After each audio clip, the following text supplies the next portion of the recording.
后上顾家，湘江陈家，古城沈家。恳求于小姐出世，救我家族于危难。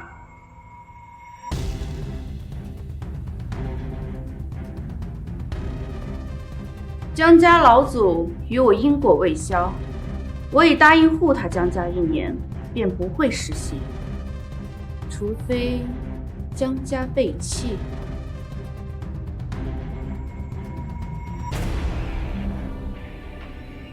诸位，不送。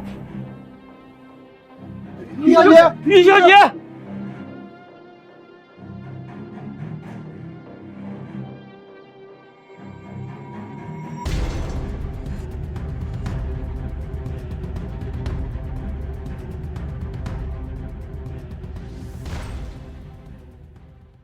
于小姐来江家这1年里，江家蒸蒸日上，没想到连这原本废弃的芙蓉岭都生得愈发枝繁叶茂了。于小姐，可真是我们江家的福星啊1年前，江家家业败落，家人身患顽疾，江恒自知江家危亡，求我出世。于小姐，于小姐，如今江家败落，后继无人，家人更是重症缠身，求您看在和祖上有旧的份上，救救江家吧，于小姐。为了结与江家祖上的因果，我以身入居江家。好。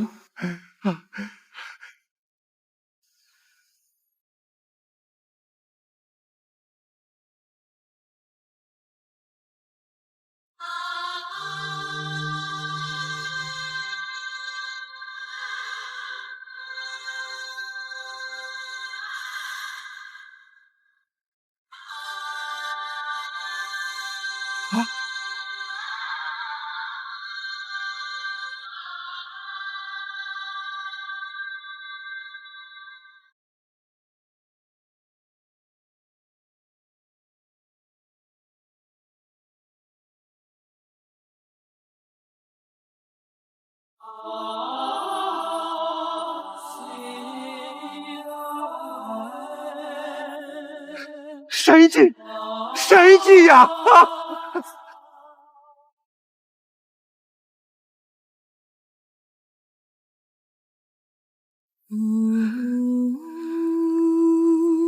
我以双腿为引，镇压江家浊气，封于此辈。只需1年，江家福源将至。可若是背世毁碑，必将家破人亡。江恒，谨记在心。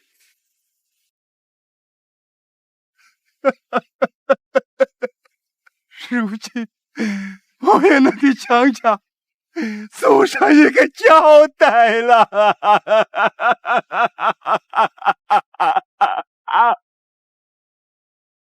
如今1年之期将至，今天便是最后一天，江家将福运亨通。希望不要出什么差错，否则江家这1年所得的一切都将顷刻崩塌，消亡殆尽。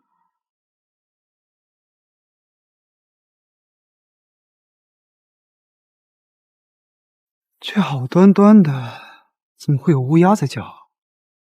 少爷，于小姐。少爷，于小姐，大小姐在外经商1年，已经从国外回来，夫人特意准备了接风宴，让我来请你们回去。于小姐，我推您过去吧。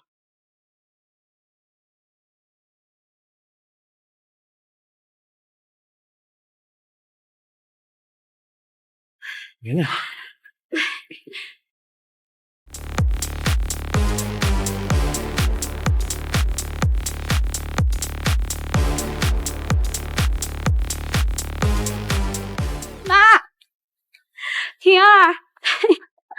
哎呀，妈想死你了。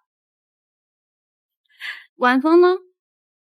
这个点儿应该在后院陪于小姐赏花呢。于小姐就是那个整日只知道在我们江家白吃白喝的骗子，就知道使唤我家里人，她还真当自己是个大人物了。婷儿，不得无礼。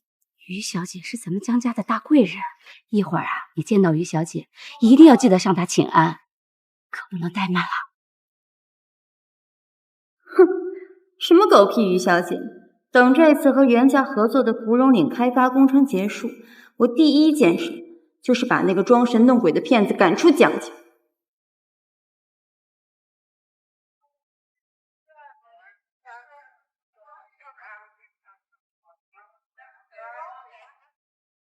姐，少爷，这是于小姐今晚的专属菜单。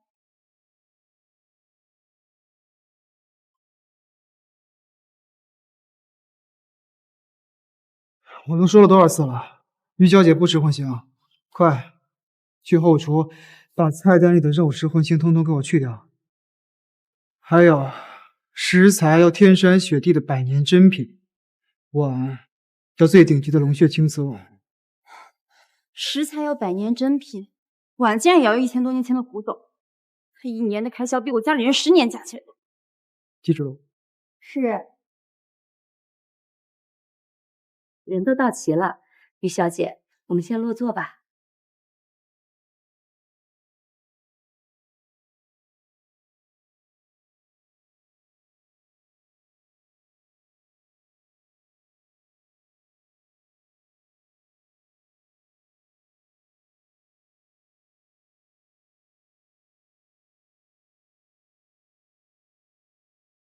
慢着，这可是江家主座，平时只有爷爷才有资格坐，他一个外人凭什么坐在这里？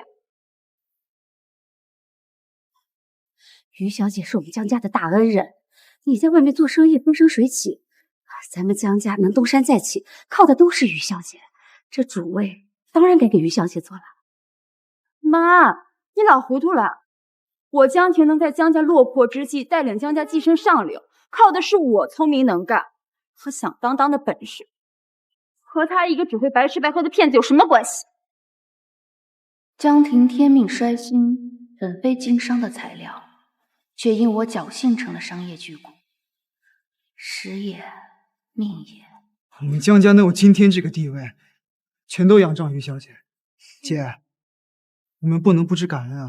是啊，婷儿，你千万不能再冥顽不灵了。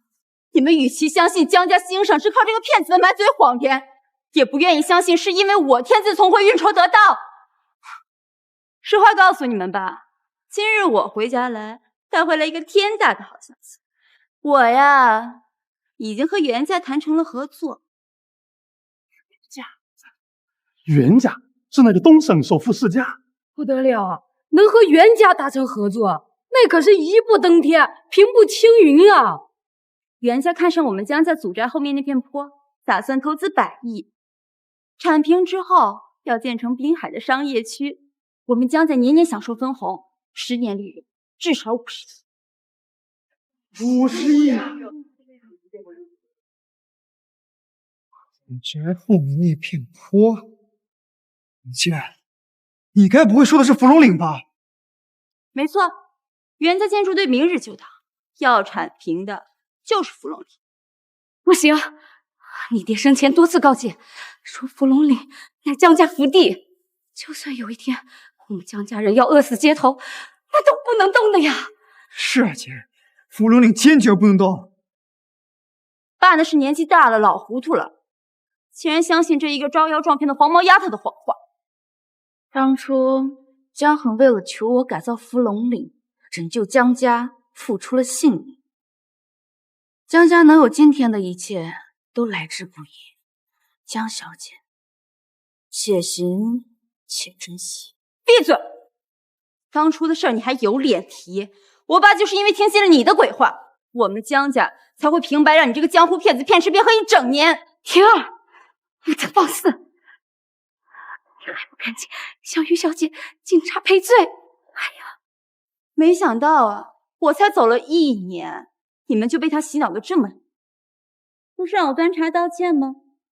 好啊，我劝你考虑清楚，不要白白辜负了你父亲的牺牲，否则追悔莫及。姐，呀，装的倒是像啊。妈，晚风，你们看好了，冒犯了她这狗屁于小姐，到底有什么后果？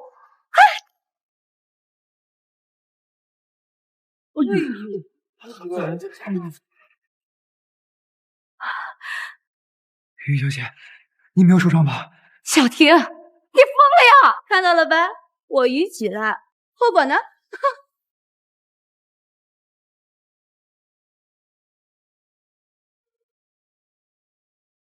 这镯子可是我满月那年爸妈带着我去城隍庙求下的，整整20多年一点磕碰都没留下，今日怎么会无缘无故的碎了？婷儿，这一定是你刚才对于小姐不敬才会这样的，你快向于小姐道歉呐！不过是个破镯子，戴了这么多年，早该碎了。妈，你别自己吓自己。告诉你，芙蓉岭这块地我还非就拆了，明日拆迁时辰一到，我看谁能来。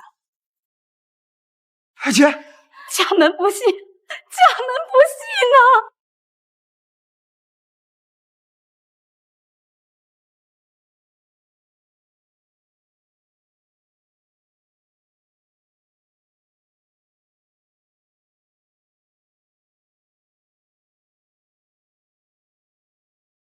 大小姐，大小姐，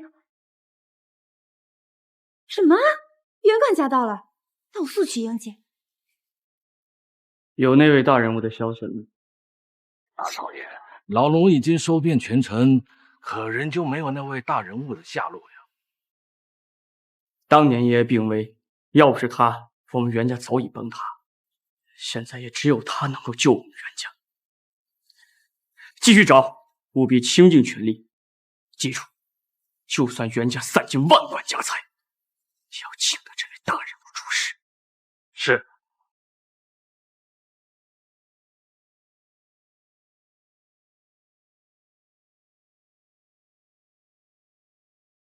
爹！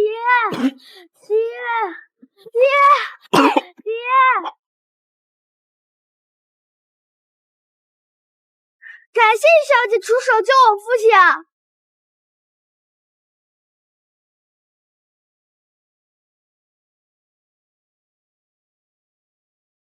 光是为了探寻那位大人物的消息，我袁家已经花费整整1年时间以及数亿的真金白银。可此等大人物又岂是那么好找的？袁管家，终于等到您了，快请进。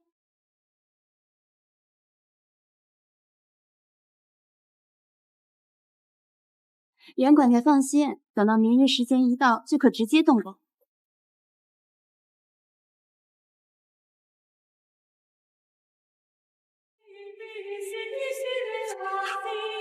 他怎么会和那位大人物如此相像？不可能，已经60年了，那位大人物绝不可能如此年轻，而且那人本领通神，怎么可能成了个瘸子？在世上相像的人那么多，兴许呀，是我看错了。袁管家，袁管家，这事儿就这么定了。江大小姐，我还有事儿，明天我们会准时赴约。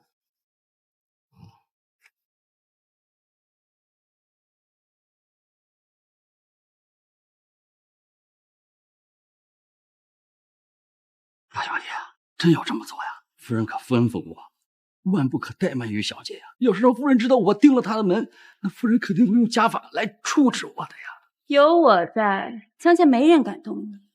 这还不快放！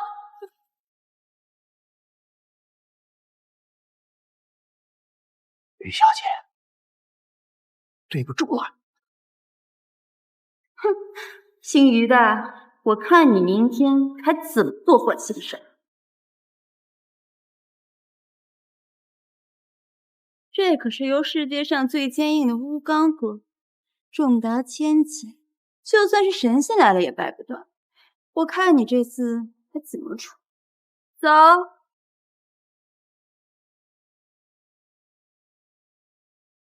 江恒，你倒是养了个好女儿。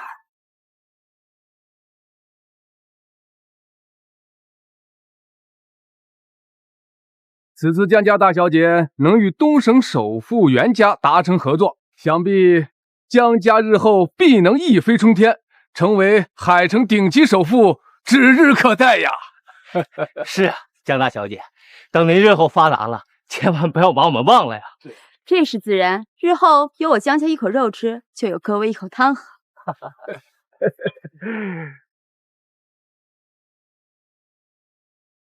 大小姐，时辰到了。既然时辰到了，那我们便开拆。这是江家的福泽之地，我劝你不要拆。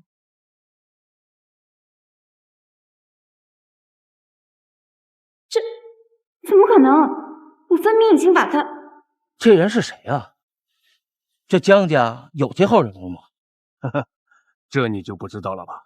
此人就是江家的一个瘸子，据说呀，在江家白吃白喝一整年，花的钱都快顶得上江家1/3的财富了。原来就是江家养的一个残废，竟然敢在这里指手画脚，江大小姐一定不会轻饶了他。佳姐，玉小姐已经说过了，这块地不能拆，你就看在咱爸的一面上，收手吧，好不好？你怕不是疯了？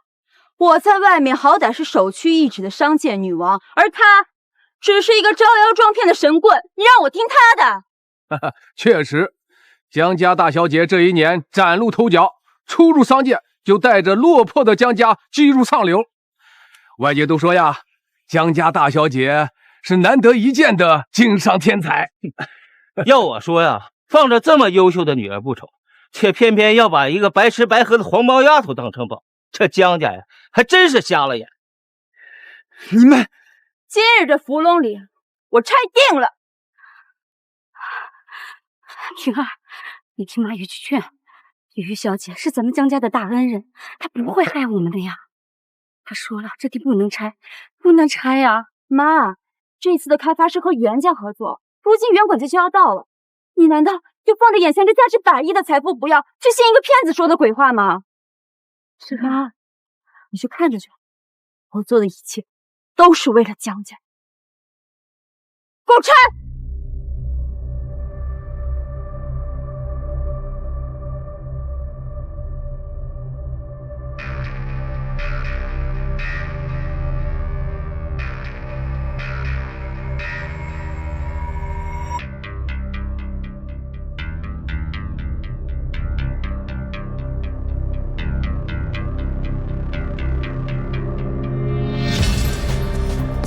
记住，芙蓉岭关系到江家的生死存亡。芙蓉岭在，江家便在，否则江家将大难临头。爸，你放心，必将誓死守护芙蓉岭。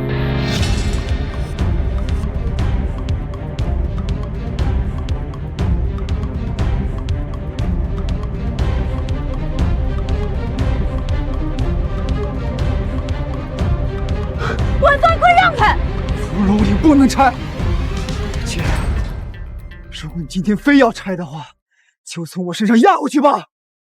不孝子孙，还不赶紧退下！爷爷，爸，我就知道你们被那姓于的迷昏了头，所以我特地把爷爷请来了。爷爷，就是那不长眼的黄麻丫头，妄图阻止我们与袁家合作。哼哼。一个在我们江家白吃白喝、什么都不懂的丫头片子，管他做什么？袁家到，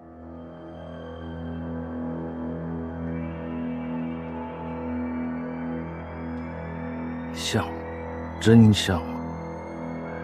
可惜了，要若是哪位大人物就好了。袁管家亲临，江家真是蓬荜生辉啊！老爷子，恭维的话就不必说了。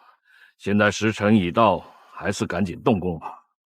我受少爷的嘱托，还得赶快去找一位姓于的大人物。袁家还在等着他救命呢。姓于，真是我想多了。哈哈，应该的，应该的。来人！爷爷，于小姐说了，芙蓉岭不能拆。于小姐，怎么连姓氏也一样？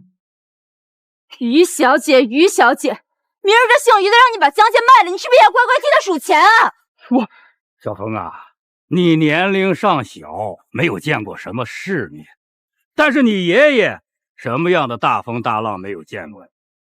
有些人就是在这儿装神弄鬼，为了就是吸引目光。你别红了眼睛！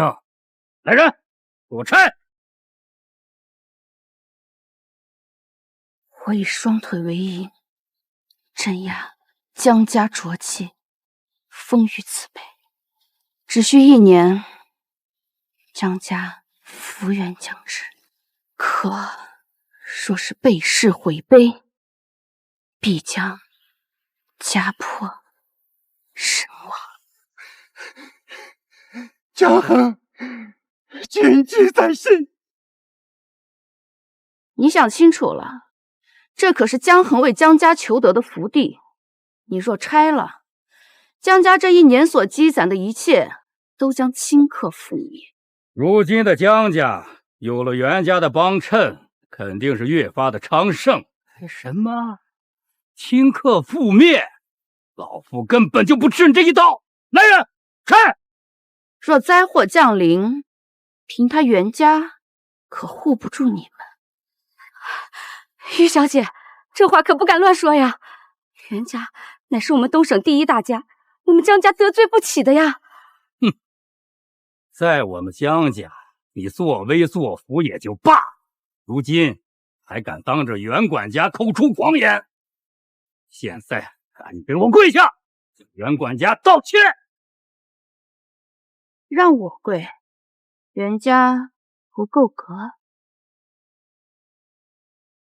让我跪，袁家不够格。好一个不知天高地厚的黄毛丫头，我倒要看看你有什么能耐。于小姐，袁家权势滔天，一个鼻息，我们江家就万劫不复。这样的话可不能说呀！哼，我看他就是诚心想和我们江家作对，现在还敢对袁管家不敬。来人呐，把他给我赶出去！不能因为他一个人得罪了整个袁家。我若离开，江家所拥有的一切都会化为乌有。你确定还要我走吗？我看你怕不是疯了吧？江家现在所得的一切都是我凭本事赚的，少了你这个白吃白喝的废物，江家只会更好。还不快动手！不可以，于小龙双腿有疾，万不可能伤到啊！双腿有疾？我怎么记得他刚来江家的时候，双腿明明好好的？于小姐，我父亲为了江家，连续7天7夜跪搓祠堂，日日祈祷，如今夜受牵连，突发而起。你有大能，求小姐你救救我父亲也是一心为了江家。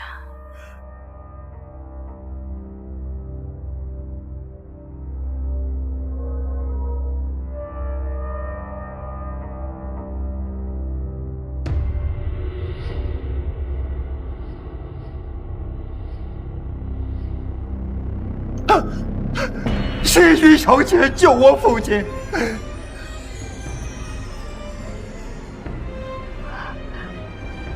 对呀，我记得于小姐刚来的时候，腿明明是好的，什么时候就去？啊，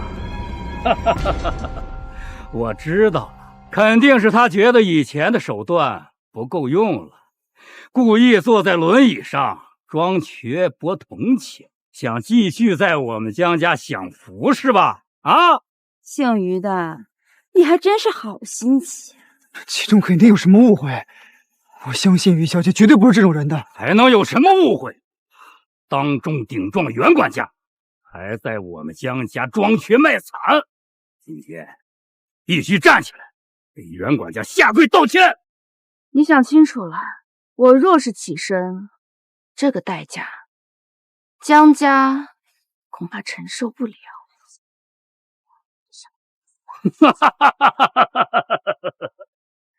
老夫是可以独自熬过生死大劫，有大福报之人，还什么承受不住你的代价？你是自己站起来，还是让老夫叫人架起你来？江家如今的欣欣向荣，包括与袁家的合作，都是以我这双腿为代价换来的。让我起来，这一切都将化为虚无。这代价，你未必承受得了。江家如今福运不断，财运亨通，更有小婷这样的商业奇才掌舵。什么？让你起个身，这一切就将化作虚无。你当我是3岁的小孩，这么容易糊涂吗？妈，这就是你一直封为座上宾、深信不疑的福星，现在终于看清他的真面目了吧？来人，把这个黄毛丫头给我抓起来，我让大伙好好看看，她是不是在装瘸。爷爷，万万不可呀！霸凌走前千叮万嘱，说谁都不能对于小姐不敬，不然江家就大难临头啊！你把临死前说的胡话你也当真？今天我就不信了，倒要看看这个黄毛丫头能把我怎么样。妈，你快说句话呀！妈，婉凤，妈觉得姨姐和爷爷说的对，我们江家伺候了她整整1年，可谓是有求必应。可是她如今不仅装瘸卖惨，还在袁家面前大言不惭，陷我们江家于不义。依我看，当初你妈就是看走了眼，她就是徒有虚名。来人，把她给我抓起来！哎呀，爷爷，让我亲自来。我一起身，契约即刻解除，江家所得都将付诸东流，包括你的命。你比天还硬，轮不到你来守啊！你快劝劝爷爷呀！他在我们家白吃白喝了整整1年，我也想看看他到底有什么本事。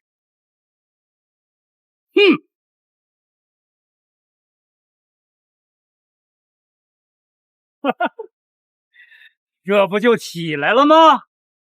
说的报应呢？我怎么没有看见？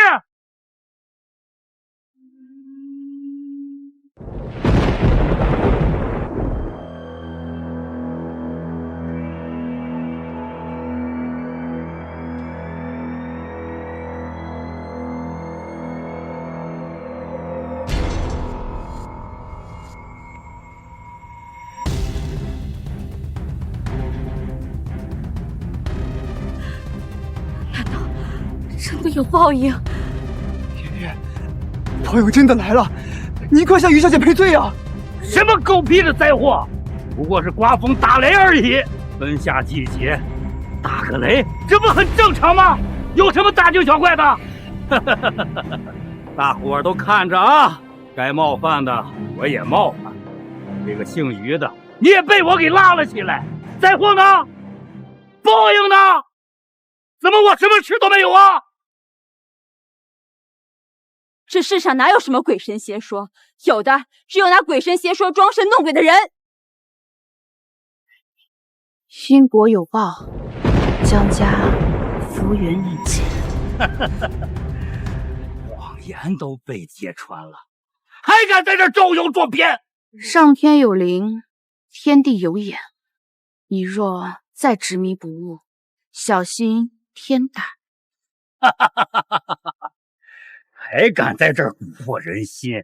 这个世上根本就没有什么报应，不然的话，他怎么能好端端的还站在这儿啊？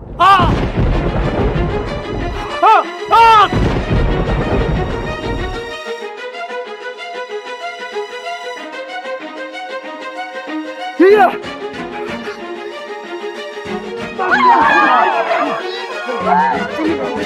死了，人真的死了，他的话灵验了，这家老爷子真的被人劈死了，他到底是什么人啊？姐，爷爷已经遭报应了，你不要再冥顽不灵了，你得向于小姐道歉啊！灵儿，这不可能，这世上绝对不可能有什么灾祸，一定是这一袋树木茂密才会引来闪电，怎么可能和他一个黄毛丫头有关系？这只是前兆，虽然约定已经解除，但此碑仍镇压着江家浊气。今后只要江家好生供奉此碑，每日礼拜，心怀虔诚，仍有喘息余地。不要再执迷不悟，亲手毁掉这最后的希望了。你还在这装神弄鬼？爷爷的死只是偶然，此碑关系到与袁家的合作，爷爷若是泉下有知，也一定会希望我能带领江家走上巅峰的。我不能辜负了爷爷。来人，把爷爷抬走！开工前先将这碑给我砸了，我倒要看看他所谓的狗屁灾祸能奈我何啊！不行，姐，爷爷已经被雷劈死了，你还要一意孤行吗？难道你非要把我们江家拉下水不成吗？我江婷可是能扶江家大厦于江席的天之娇女，如今又有了袁家相助，江家从来靠的都是我江婷。你若说是谁要毁了江家，那便是他这个招摇撞骗的神棍！给我砸！大姐，你想想爸的遗言，唯有这块碑，爸临死前千叮万嘱，谁都不能碰，否则爸在九泉之下不但不能名誉，连列祖列宗都不得安宁。爸那是老糊涂了才会病急乱投医，把一块破碑当成什么狗屁福地。但我清醒得很，今日这碑我非砸不可。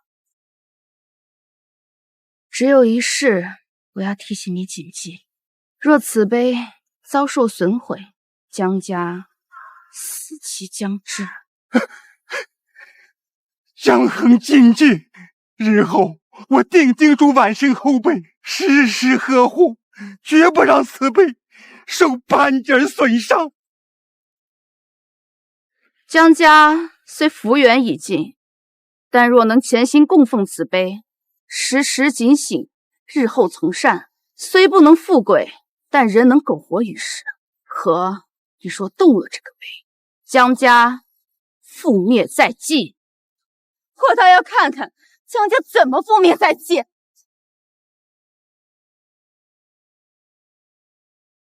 把他给我拖下去！大姐，不要啊！大姐，我最后劝你一句，此碑是江衡与我立下的契约，如若损毁，灾祸随即降下，江家众人不得好死。你确定要这么做吗？你这套装神弄鬼的把戏骗不了我，哈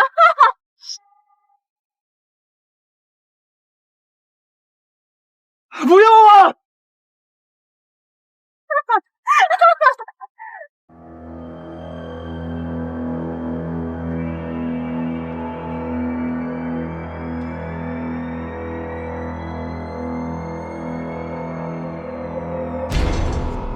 怎么样啊？如今碑我也砸了，报应在哪儿呢？灾祸又在哪儿呢？灾祸又在哪儿呢？我怎么一点事都没有呀？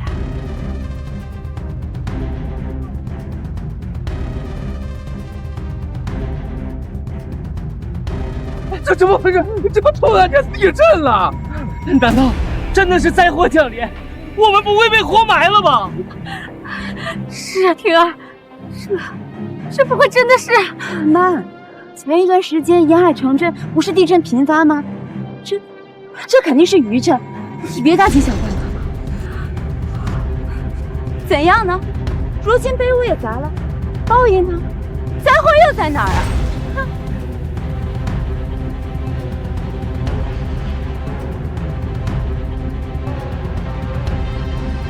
已经来了。江总，大事不好了！江氏集团投资数十亿的竹楼工程突然塌方，在场的数千位工人尸骨无存。什么？江总，公司内部数十位元老级股东纷纷撤资，价值数10亿，公司内部资金紧急告缺。江总，海城突然发生诡异地震，方圆数里之内只有总部大楼被埋进了地底，很多合作商听闻此事，纷纷要求取消合作，实时亏损总计超100亿，江氏集团破产了。不，这不可能！这可是江氏掌握着海城半个地产命脉的一方巨擘，居然顷刻间倾家荡产！哎呀！于小姐说，江家家破人亡，覆灭在即，这一切都一一兑现了。姐，你快去跟于小姐道歉，她有什么要求，咱们都答应她。你求她饶过我们江家吧，好吗？是啊，小婷，那可是100亿呀！我们江家所有的资产说没就没了，这一定是我们冒犯了于小姐的惩罚。快，我们一起向于小姐请罪啊！快啊！这世界上根本没有什么狗屁灾祸。你不是说江家去年所得的一切都会付之一炬吗？那我的命怎么没被你收回去啊？不就是做生意吗？有赔有赚的很正常，不过是些天灾人祸，谁能预料？而且我是天之骄女，商界奇才，只要我还活着，江家东山再起简直一人。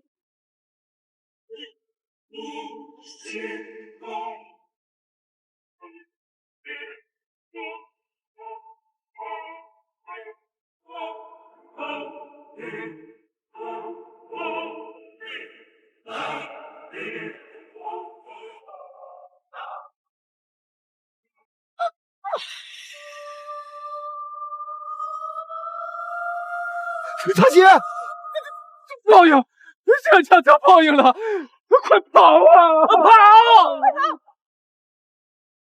仅仅因为毁了一块碑，江家在旦夕之间破产，江婷更是瞬间白发，直接老死，只等生机。他到底是谁？江婷！我劝你最好不要碰他，否则你连交代后事的机会都不会有。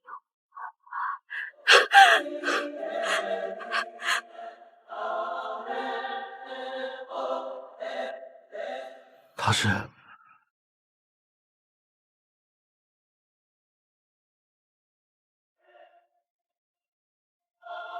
他，真的是他！袁家一直在找的大人物，居然一直在我面前。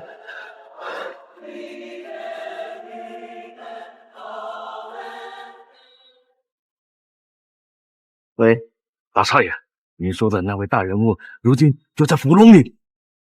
你说什么？这个于小姐一言便让势如破竹的江家顷刻覆灭，甚至江婷跟他爷爷得罪他，也就此身死。此事当真？此事千真万确，老奴亲眼所见了。如此神奇，错不了！快，不惜一切代价把他请到袁家救我爹！是。爹，有救了！于小姐，我知道是我们江家对不起你，可是我大姐已经付出了生命的代价，我求你放过江家吧，好吗？于小姐，我们错了，我们错了。您大人有大量，你就饶了江家吧。江家不能毁在我的手上。晚了，你们自求多福吧。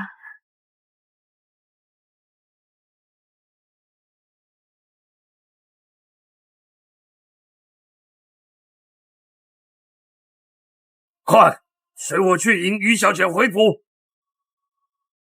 于小姐，于小姐，刚才是我眼拙，有眼不识泰山，没能认出您的真身，还请于小姐恕罪。如今袁家家主身怀重病，危在旦夕，若于小姐愿意出手，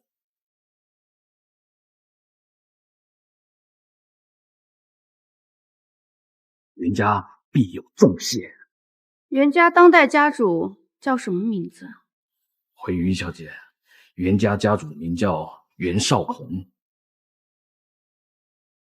当年的小男孩，如今竟也成了一家之主。感谢小姐出手救我父亲啊！小姐，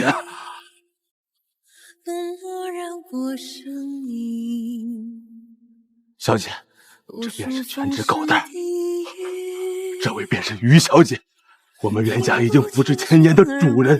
于小姐便是袁家的天，你记住了吗？当年满城瘟疫，民不聊生，我为挽救苍生疾苦离开了袁家，没想到故人之后竟落得如此下场，我也该去见他最后一面了。带路吧。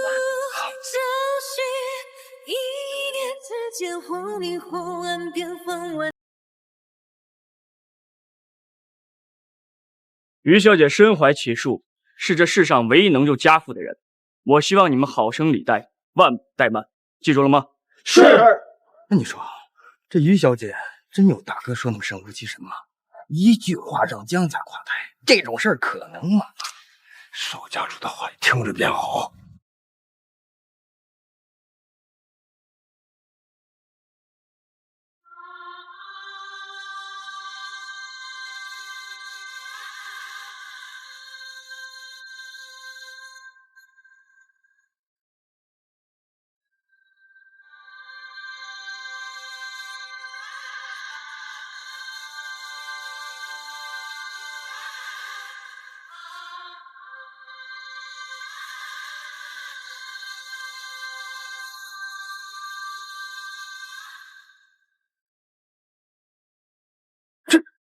这怎么可能？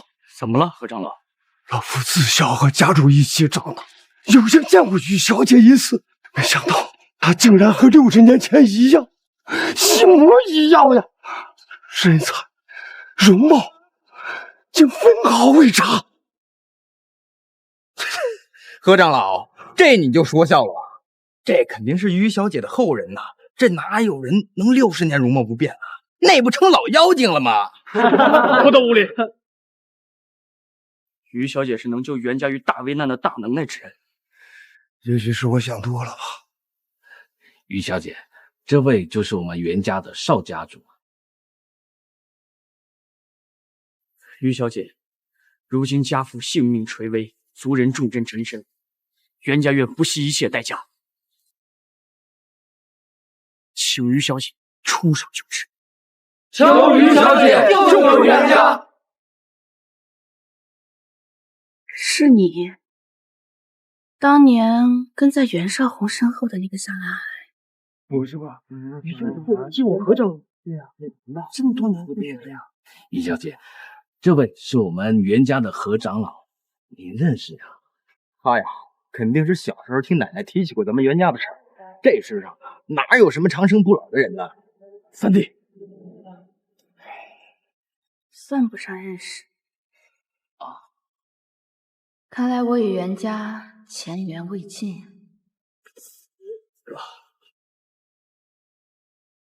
请于小姐先行入府内。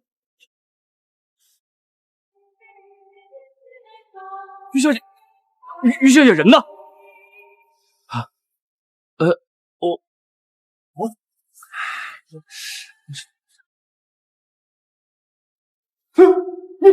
你怎么？醒来吧。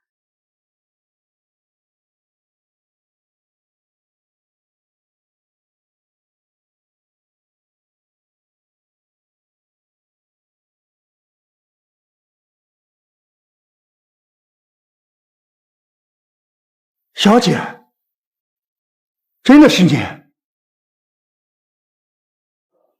我不是在做梦吗？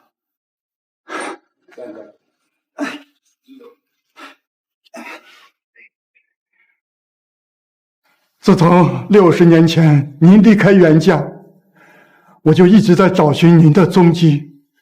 本以为此生无缘再见，没想到在临死之际，您竟还见老奴一面。老奴死而无憾呀！起来吧，狗蛋。我如今回袁家，只是为了见故人一面。你早已不是我的奴仆，不必再跪。小姐，在老奴心里，你永远是袁家的主人，谁都无法改变。只可惜，老奴命不久矣，此生再也无法为小姐鞍前马后了。石碑碎裂，江家毁约，而后便是袁家引路，故人重逢。看来一切都是命中注定。狗蛋，我既然已经回来了，便不会让你死。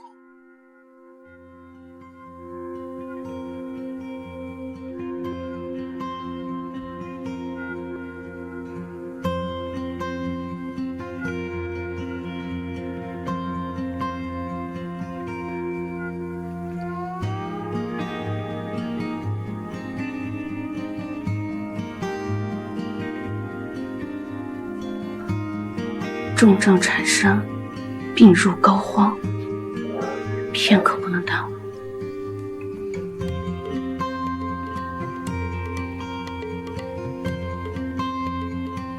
易小姐，有什么吩咐？我说，你记。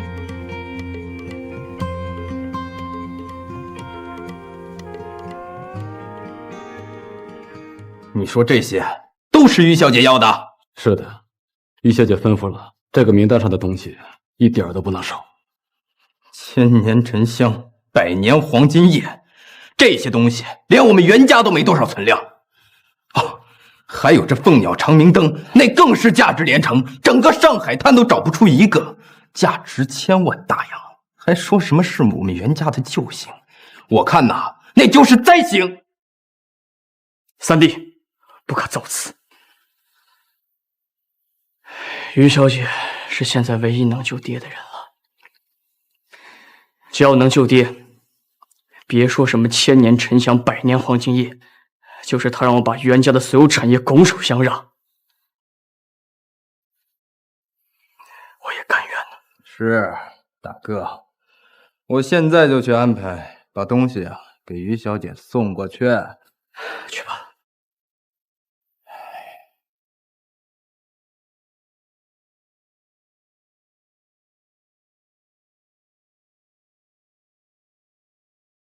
念在你袁家为奴数百年，忠心耿耿，便赐予你袁家这颗木尘珠。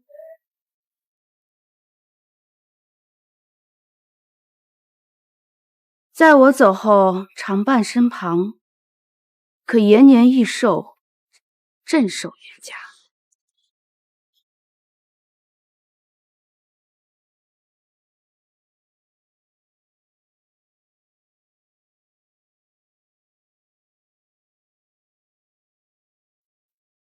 怪不得袁家灾祸缠身，原来这木尘珠沾染了过多凡俗之气，沦为废品。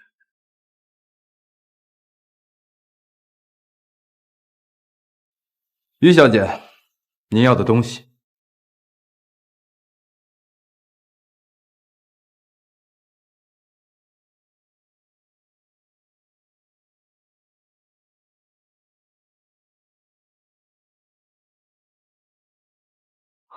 你在干什么？你手上拿着的可是我袁家至宝木尘珠，那是我袁家世代侍奉的先人留下的镇宅之物，你赶紧把它给我放下。无用之物，不如丢了。把我们袁家的至宝当垃圾丢了，我少爷啊，于小姐是少东家请来的，三思啊你。我收拾不了你，有的是人能治你。你给我等着，我现在就告诉我大哥。不必理会。焚香，沏茶。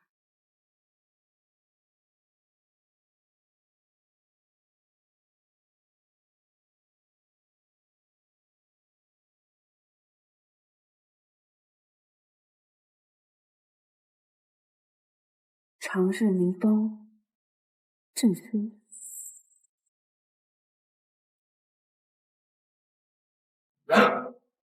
这是长明灯亮，任何人不得入内。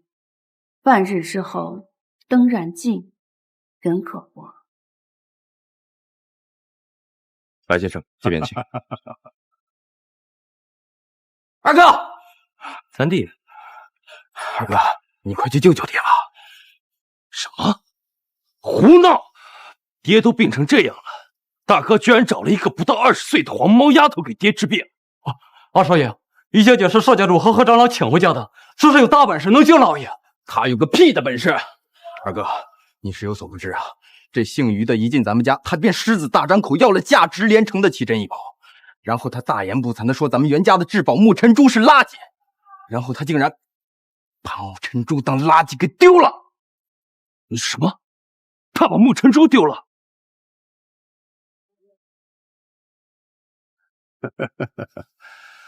袁绍息怒，我既然来了袁家，便绝不容这等黄毛丫头玷污了我等医者的生命。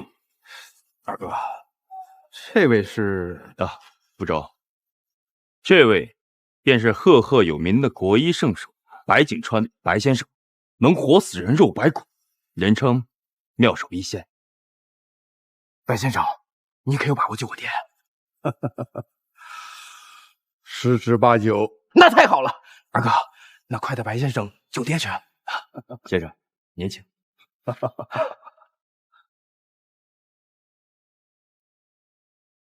可以报此人禀告大少爷。是。切记，燃灯期间，任何人不得入内，否则袁绍红将生死道消，神仙难治。是，于小姐。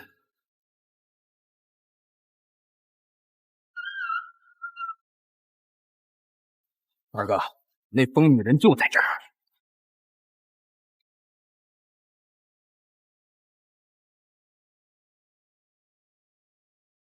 木尘珠，这真是我袁家的木尘珠。他竟然敢把我袁家供奉几十年的至宝当成垃圾，找死！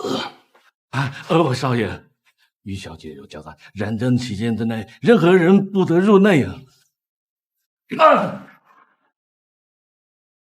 不得入内，这是我家，哪里有我不能去的地方？滚！不行啊，少爷，于小姐有交代，如果燃灯期间之内门打开，老爷将会生死道消，神仙难救啊！少爷三思啊！什么生死道消，神仙难治，都是狗屁！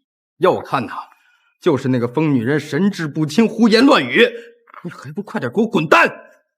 于小姐能一言决断江家生死，如今更使人无火燃灯，一定不会无的放矢。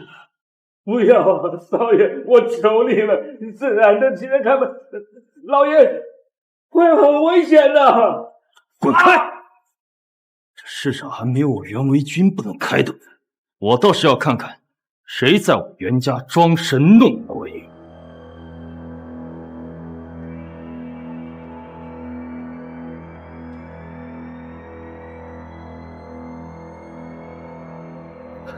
于小姐，我说过，燃灯期间，任何人不得入内。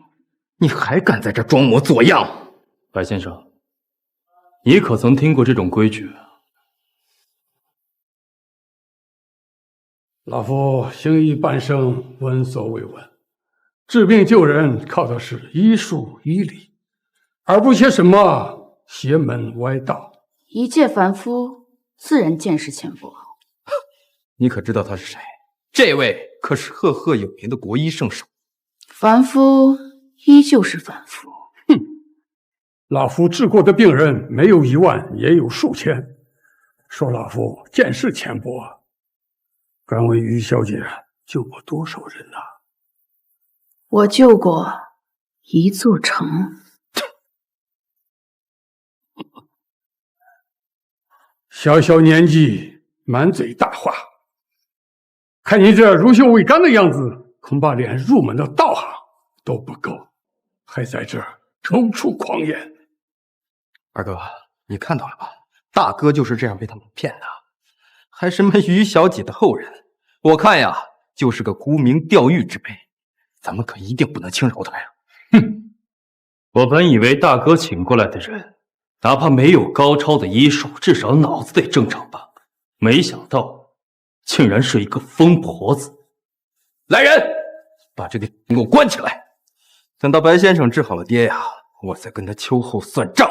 你想清楚了，我若离开这个房间，你父亲必死无疑。你敢咒我爹？你找死！来人，把这个疯婆子给我拖出去，乱棍打死！住手！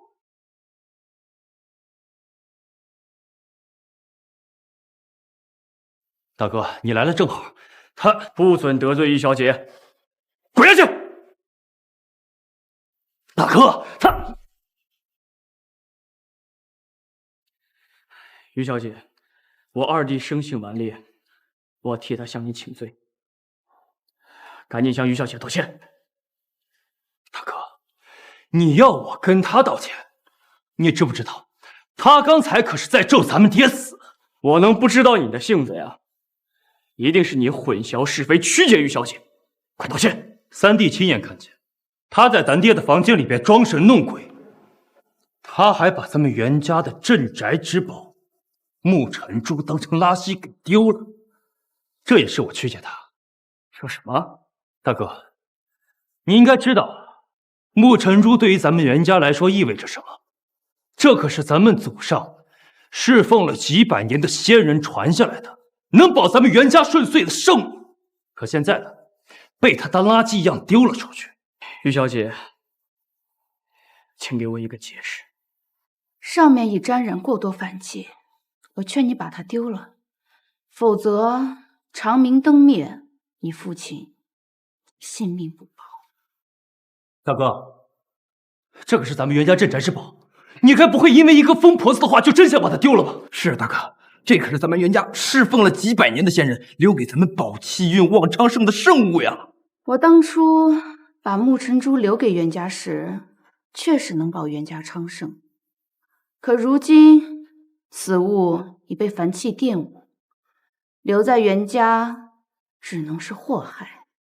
你说什么？这沐尘珠是你留给袁家的？你给我闭嘴！那位仙人何等尊贵，我爷爷临死之前跟我们说，他能够侍奉那位仙人是他的荣幸。凭你也配冒充？大哥，你看到了吧？这个女人就是个疯子，把她留下来只会给咱们袁家平添祸害。你快把她赶出去！大哥，哎呀，大哥！于小姐，你真有把握救我爹吗？他是死是活，全系你一念之间。留给你考虑的时间不多了。大哥，你可别听他的，二哥已经给白先生带到咱们家了，他一定能治好咱爹的。白先生，就是那个妙手回春、治过无数奇症的圣手医仙白老先生吗？不错，正是老夫。老夫行医半生，翻遍医术，可从未听说过什么长明灯治病的歪理邪说，可别遭人蒙骗呐！敢问白老，我父亲的病，您有把握医治吗？袁大少若信得过老夫，老夫自必竭尽全力。袁家主的病症，老夫治得没有1000，也有数百，自是十拿9稳。白老此话当真？他的病你治不了，唯有这半日明灯才能保住袁绍红的性命。你们若执意留在这房间，只会害了他。我看要害人的是你，你不仅谋害我袁家至宝木珍珠，你还想谋害我父亲的命。大哥，你还不让人把这些装神弄鬼的破灯给丢出去？你可千万别听信他的鬼话，耽误了咱爹的治疗。袁宏道，你想清楚了，长明灯灭，你爹当生机断绝，再无活路。大哥，你还犹豫什么呢？白老先生才是真的能救咱爹的命啊！大哥，哎呀，大哥！于小姐，对不住了。来人，把这一堆破烂玩意儿都给我丢了！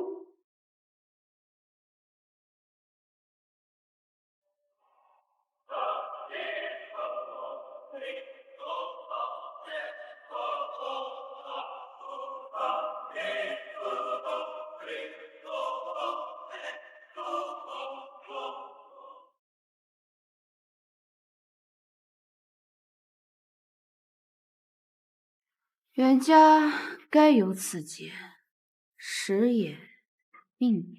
还在这装神弄鬼！来人！爹！你刚刚亲手毁掉了你父亲生还的最后一丝希望。你还在这装？等白先生治好了我爹，我看你怎么嘴硬！事已至此，拜托白先生了。袁大少都发话了，老夫自当竭尽全力。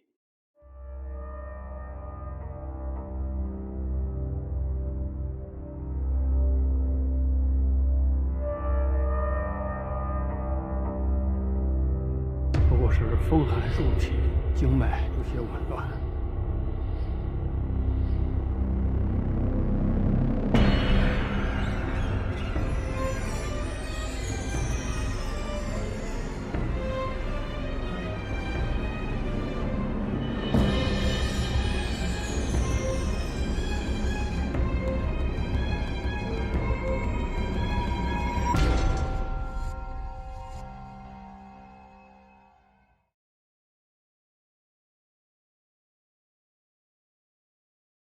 这才施了几针，爹的脸色真的红润了。白先生当真是妙手。我已封住了袁家主体内的寒脉，病情已无大碍。稍后不开服药方，每天吃药不出3日，袁家主定能药到病除。谢白先生，谢白先生。本来袁绍红生机未泯，还有半日可活，可如今你血沉下去，不出3秒，他必死无疑。哼，小丫头片子，老夫醒你的时候，你还未出生，教老夫治病，你还嫩了点。哼，我看就是他的破灯被丢了，在这找存在感罢了。来人，把这个姓于的给我丢出去！我可不想老爷子睁眼之后看到他。呸！晦气！2、1。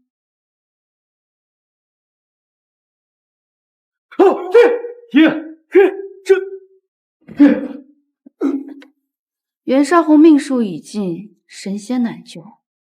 我既已出手，从今往后，我与袁家恩义两清。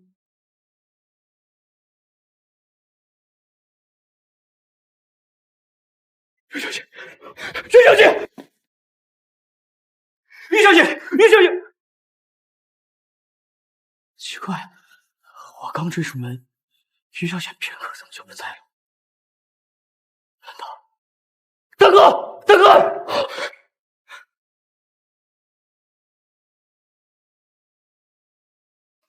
孙老，如今镇守山河的白虎神兽因倭人的邪术而整日郁郁，已7日未食，连带各地灾祸不断。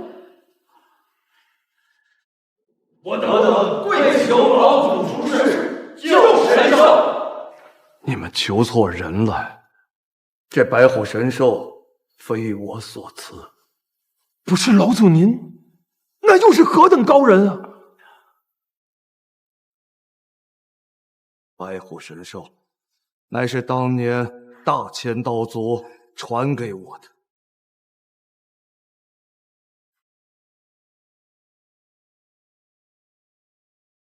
可惜100年前就已无踪迹，如今恐怕早已作化。难道老天真的要亡我大钱？黄家主，古城暗哨来报，已是道主的后人现世了。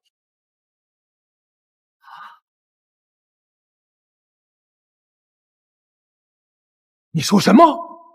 这位道祖后人，仅凭他一言就可以决断江家生死，而后他却袁家袁绍宏因他而离开，而气绝身亡。竟有此事，如此说来，恐怕这于小姐就真的有当年于道祖万分之一的功力。看来这白虎神兽就真的有救。各位，速速随我去求于大小姐出山救神兽。爹，大哥，爹有灾可险，大哥，爹。你不是说我爹的病就无赖吗？到底怎么回事？这肯定是袁家主体内余毒未清，极度难散。让我再试一针，定能稳定病情。那白先生，还请救救我爹。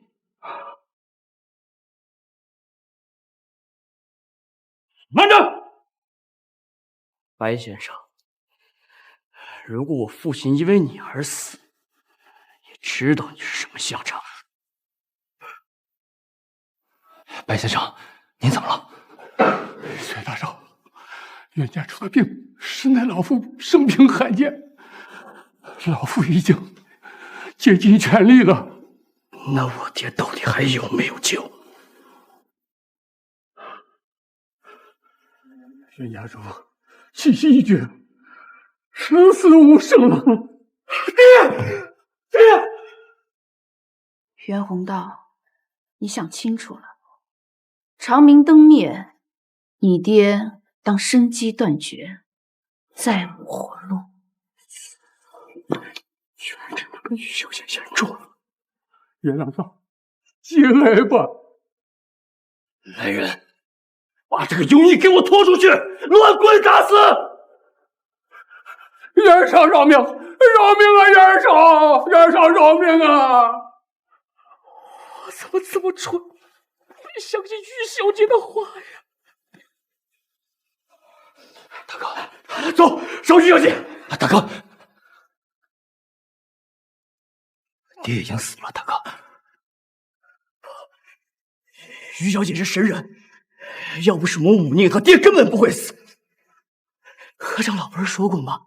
于小姐可以活死人肉白骨的，她一定可以，她一定可以。走。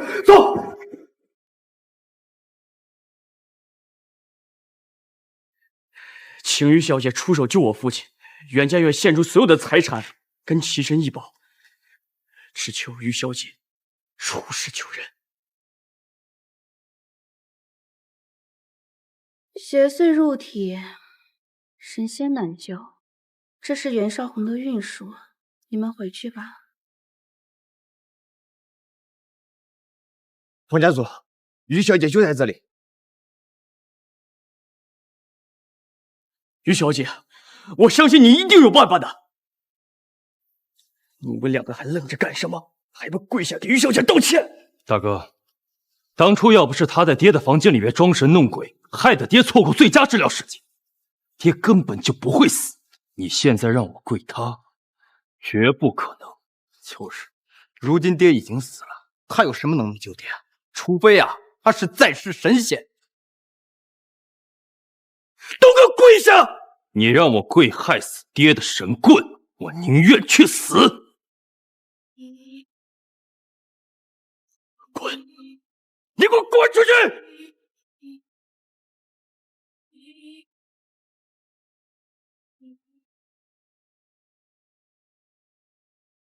大哥，你会后悔的。二哥，大哥，你现在要不然给于小姐跪下来道歉，要不然跟你二哥一样离开袁家。如果她真是传说中那位于小姐，你别说让我跪下道歉，我就算到她门口跪个10天10夜，我也心甘情愿。可她根本就不可能是啊！黄家、萧家、蓝家、陈家。大钱复国5大家，求于小姐出世，救大钱！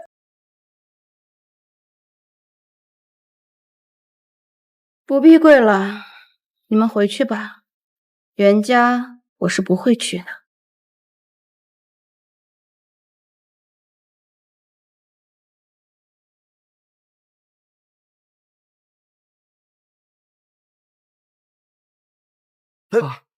于小姐，袁家愿倾尽所有，只要你愿意出手相救，即便是我的性命，袁某也双手奉上。大哥，少家主，万万不可啊！大哥，平日里爹最心疼你了，爹怎么忍心看着你为他付出生命呢？我意已决，你不要再多说了。你当真愿意为了你父亲以命抵命？只要你愿意出手相救。狗蛋倒是养了个好儿子。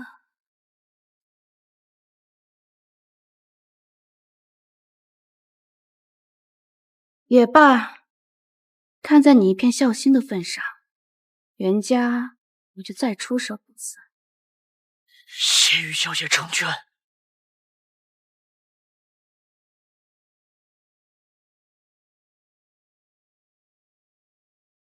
带路吧。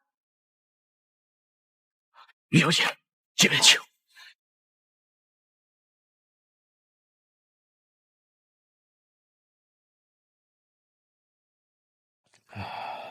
跟你说，这于小姐真能把爹救活吗？这活死人肉排骨这术我都没听过呀。于小姐，拜托了。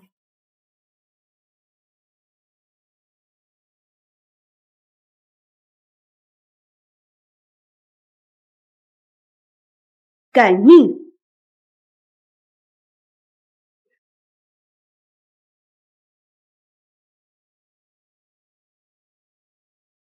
袁绍红体内生机已被唤醒，不出片刻便能复苏。谢于小姐。这于小姐不是说已经把老爷救活了吗？她怎么还没醒呢？我早就说过了，他要是能治好我爹，我当场就给他看。爹醒了，醒了，爹醒了。真的醒了，太好了，真的醒了。于小姐竟然真能起死回生，这是何等的仙术啊！爹可算醒了，怎么样？有没有哪里不舒服啊？爹啊！我只记得我做了一个很长的梦，梦里小姐来接我了。梦？可不是做梦嘛，爹。刚刚差点经历了一场生死大劫呀！是啊，爹，要不是于小姐，你现在还在梦里呢。咦，小姐，那个于小姐在哪里？快带我去见她！狗蛋，你终于醒了。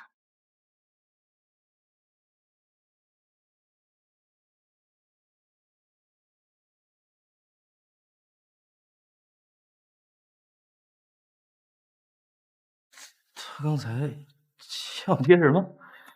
狗蛋儿！爹，怎么了？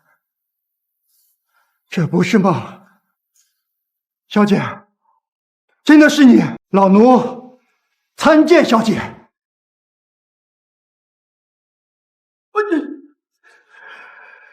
起来吧。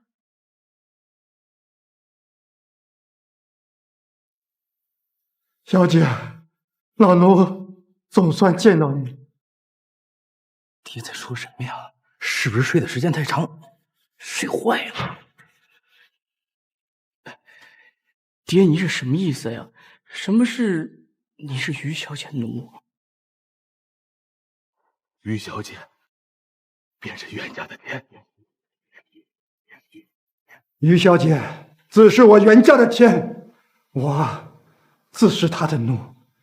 爹，你在说什么呀？你说他对咱们家有恩，我可以理解，但你要说他是咱们袁家的天，是不是太夸大其词了？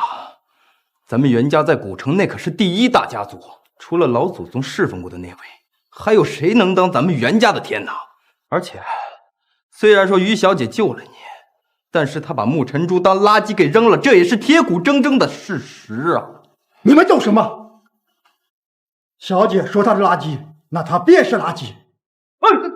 丢了！爹，你这是在干什么呀？这是咱们袁家世代侍奉的先人留下的传世之宝啊！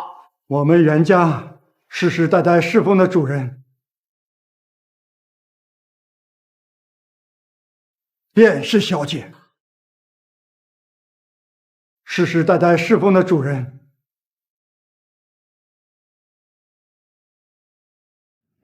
便是小姐。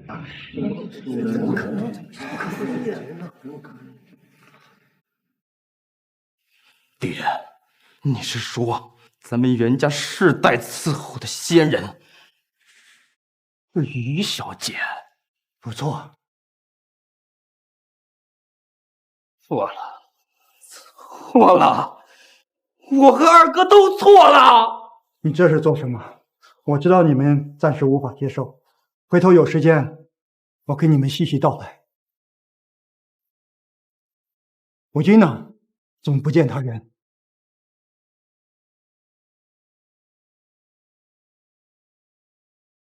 什么？逆子！我杀了你这个大逆不道的逆子！刀，给我刀！我杀了你！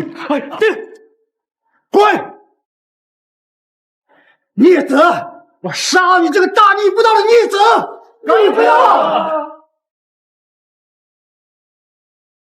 是我该死，是我有眼无珠，不仅差点断送了爹的性命，我还得罪了咱们袁家世代侍奉的仙人，是我该死！你该杀！不要脸！该杀！滚！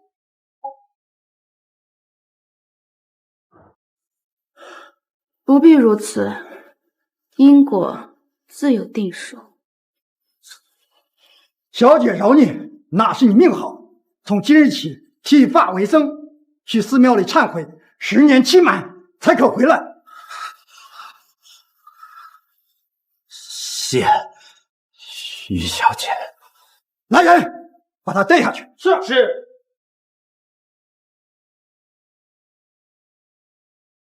小姐，我那个不开眼的二儿子，我一定让人把他绑回来，到你面前跪地忏悔。天现异象，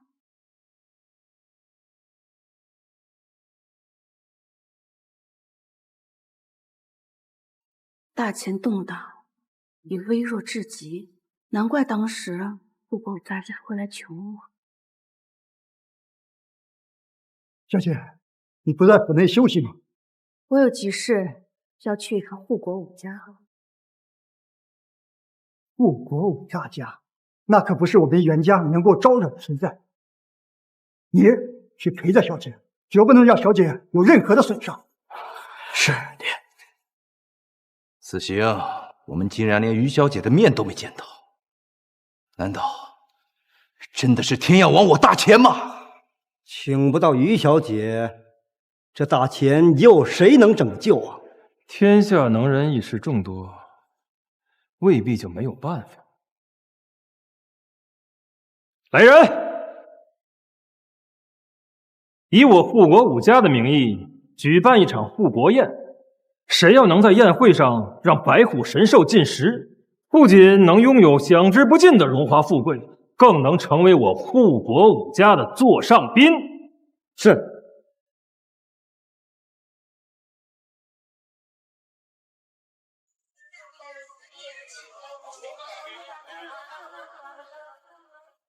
不愧是护国五大家族，好大的排场！就这场宴会的规格，够顶我们袁家近10几年的收入了。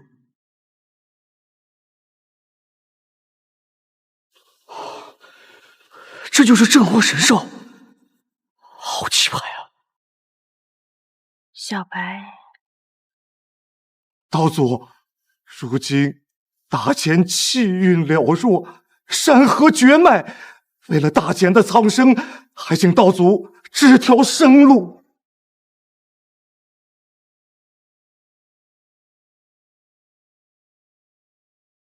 道祖这是何意？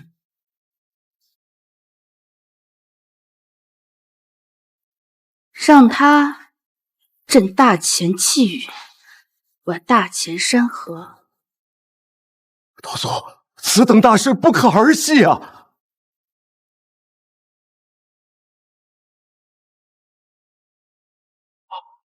这是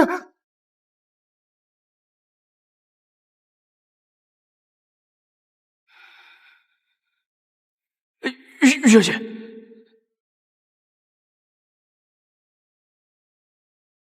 小白，一家子未见，你辛苦了。哎，这不是袁家当代主事袁宏道吗？跟在他旁边的人谁呀？不认识。看他那样子，不过年方20。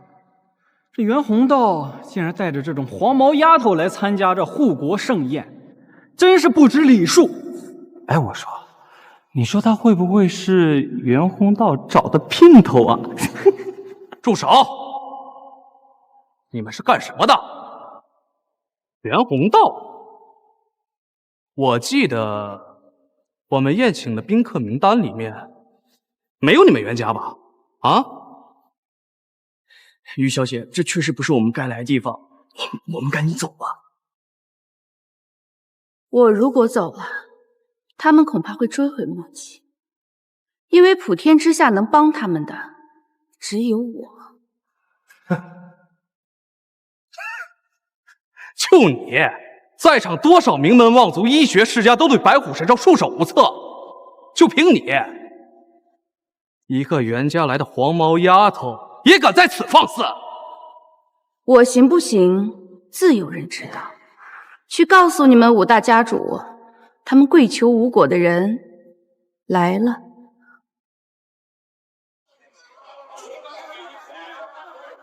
前几日，父亲与其他家主曾去求见一位高人未果，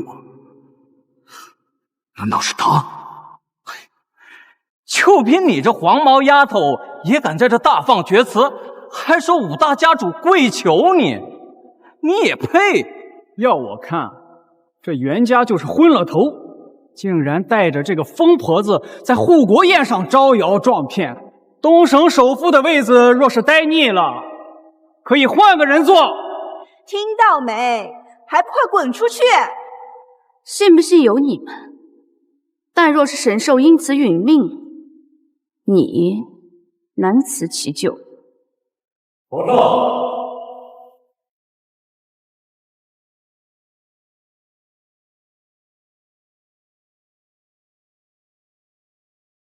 你不要相信这个骗子。二弟，你怎么在这儿？和你有什么关系？哎，等会儿，你刚才说他是骗子？没错，就是这个姓于的女人，害死了我的父亲，还毁掉了我袁家的传家之宝。什么？这个女人在我袁家装神弄鬼、招摇撞骗也就算了，现在竟然骗到这里，皇上，这种人绝不能留。二弟，于小姐已经把爹救活了，知不知道？你还想骗我？我亲眼看着我爹死的，就是这个姓于的害的。皇上，你也看到了，此女极善蛊惑人心，她都把我大哥骗成什么样子了？还请皇上做主，将这个姓于的赶出护国盛宴。说的不错，今日这护国盛宴啊，可是关乎我大钱的未来。像这种心术不正的人，绝不能留，我们把他赶出去。好，既然如此，那便我若是走了，普天之下再无人能救神兽白虎。大钱动荡，你定是罪魁祸首。姓于的，事到如今你还敢口出狂言？在座的诸位，哪一位不是我大钱的栋梁之才？救镇国神兽，哼，何时需要救？凡夫俗子再多，也不过是乌合之众。你说什么？不过一个黄毛丫头，竟敢跟在场诸多豪杰叫板！我看你是活得不耐烦了。你闭嘴！你谋害我爹不够，还想谋害神兽大人？皇上，谋害大钱镇国神兽，形同叛国。我建议应该把这个姓于的女人直接抓起来，以儆效尤。自己惹了众怒，那就怪不得旁人了。来人！完了，这下真走不了了。把这个口无遮拦的家伙给我压下去！听候家主发落。于小姐，快走！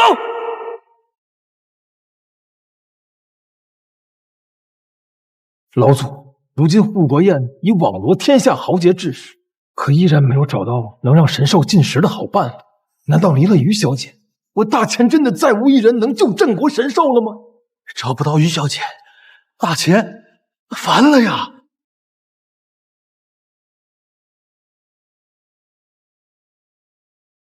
好强大的气息，来了位大能。老祖，您这是怎么了？护国宴上来了一位大人物啊！尔等速速前去迎接。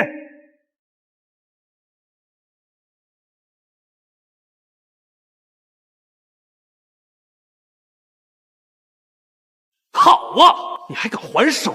敢在我们五大家族面前闹事，你还是第一个！皇上，误会啊！我们绝无半点冒犯五大家族的意思，这都是误会。于小姐，你快解释解释吧，不然我们真走不了了。我便站在这里，我看他们能拿我如何？你是不知道自己犯了多大罪，还不知悔改。行，今日我上京沈家，愿助五大家铲除你这个不知天高地厚的疯婆子，还有我海城王家、西川谢家、北海陈家，惹了众怒，今日你必死无疑！来人！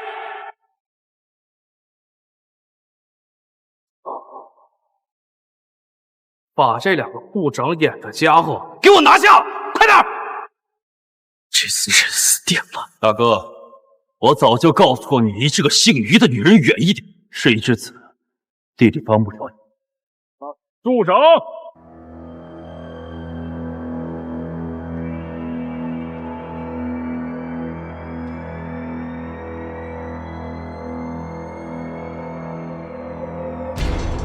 完了，侵扰了五大家族，我们彻底走不了了。爹，就是他，一个在袁家装神弄鬼的小丫头骗子，竟敢跑到咱们五大家族面前闹事。此人如此年轻，定不是老祖说的大人。那位兴许才到门口，必须尽快把此事处理了，免得惊扰了那位。敢在这里撒野，你可知道这里是什么地方吗？完蛋了，这彻底完蛋了。这张脸怎么会如此熟悉？当初你们跪在门口求我与我相见，现在我亲自来了，你们确定要赶我走吗？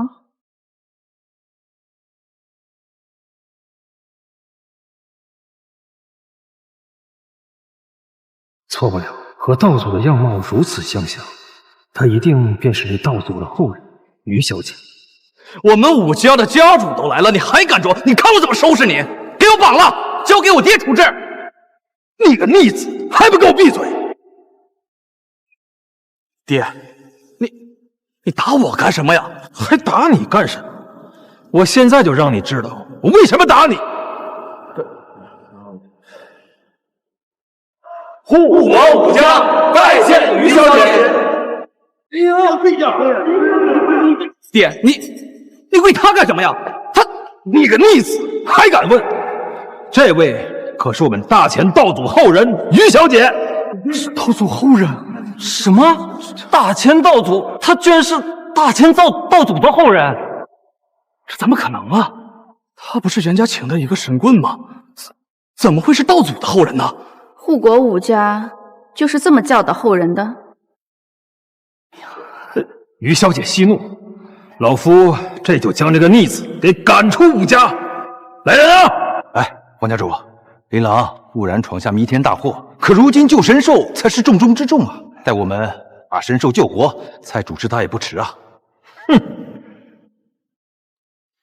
于小姐，是老夫御下无方，您放心，等此事了结，老夫定不会轻饶这个逆子。知道了。还请于小姐出手，挽救大前于危难啊！如今大前震旦，民生危难，都只因那白虎神兽一直不肯进食。如今已有7日，白虎神兽危在旦夕呀！听闻于小姐是道祖之后，定会有办法解救神兽。还请于小姐出手相救。今日我便是为了此事而来。谢于小姐。蓝家主，你说这于小姐生得如此年轻，难不成真有这么大的本事，能救白虎神兽？倘若能成最好，倘若不成，黄家主，这里便是众人献上的灵丹妙药和珍馐，可是镇国神兽还低迷未尽。行了，都下去吧。是。这是千年灵芝、万年仙参，还有珍珠白玉汤，这神兽的脚上。于小姐，你也都看到了，我们已经是集大钱之力，把能搜集到所有珍贵的药材和仙丹都在这里。可是白虎神兽依然不肯进食，如果再这样下去的话，怕是神兽性命危矣呀！还请于小姐想想办法，救神兽啊！于小姐啊，这些奇珍异宝，我们袁家1/1000都要拿不出来，所以这……华少，依我看，就算他是那个道祖后人，他也是个草包，根本就救不了神兽。哼，果然把救神兽的希望寄托在一个不到20岁的黄毛丫头身上，果然是异想天开。就是，我大千真的是天数已尽，无人可救了。这些小白都不爱吃，你们去买2斤草。草鱼？草鱼是何意啊？自然是他的吃食。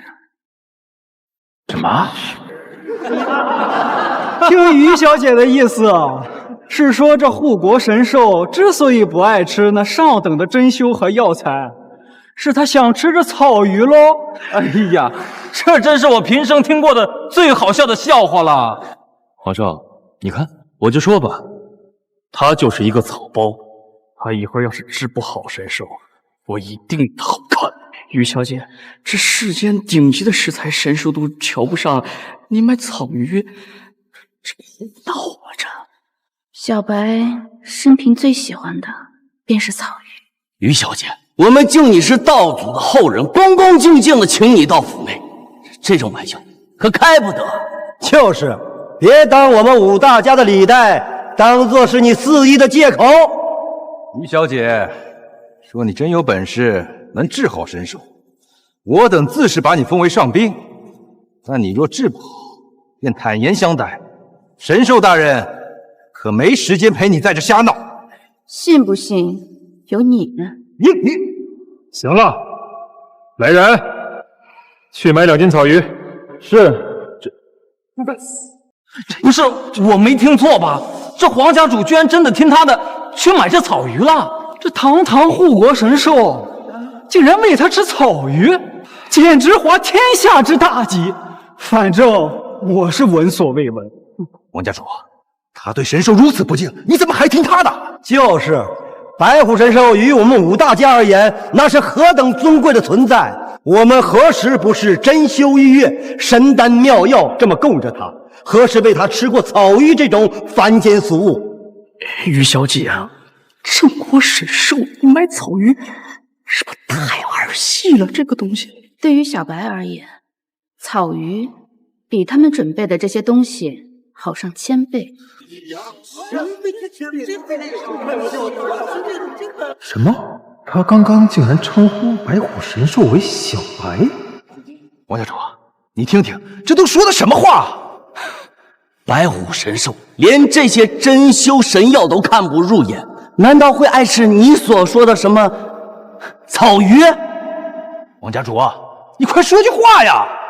于小姐是道祖后人，我相信你。黄家主，三思啊！行了，不必多言，就喂草鱼。简直是胡闹！居然敢喂堂堂护国神兽吃草鱼！今日之事若是传出去，我们5大家的脸往哪搁呀？护国5家又比天下万家高贵了多少？哎呀，姐，你可别再说，我求你了，行不行啊，姐姐？大言不惭！依我看，这个于道祖的后人没有传言中那么神异，不过是个沽名钓誉。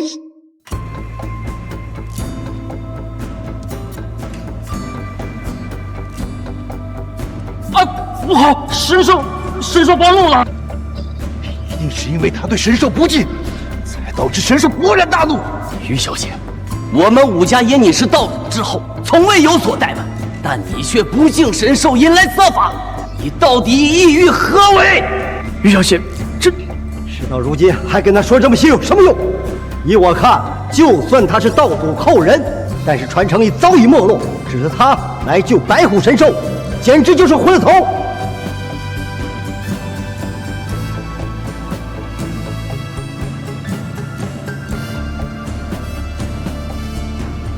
先想想怎么安抚神兽吧，别神兽没救活，先被他仗着神兽之怒劈死了。您要的草鱼买来了，还敢拿着破鱼？没看到神兽都气成什么样了吗？还不快把他扔了！自讨苦吃，竟然敢在白虎神兽发怒的时候火上浇油，看神兽大人不会轻饶了你。姓于的，你自己找死，怪不了别人。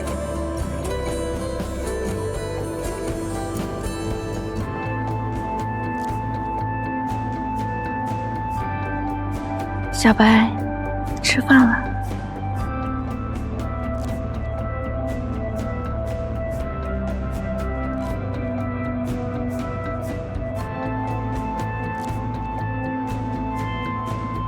不好！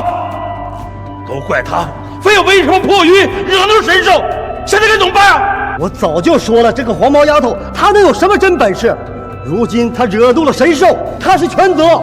是啊，神兽大人，是他冲撞了您，您有责罚，便罚他就是了。全都是他一人之过，与我等无关啊，都是他的错，他才罪该万死。你对神兽大人不敬，我看你这样怎么死！他该没本事还装模作样，入了神兽，他死不足惜。吃了他，吃了他。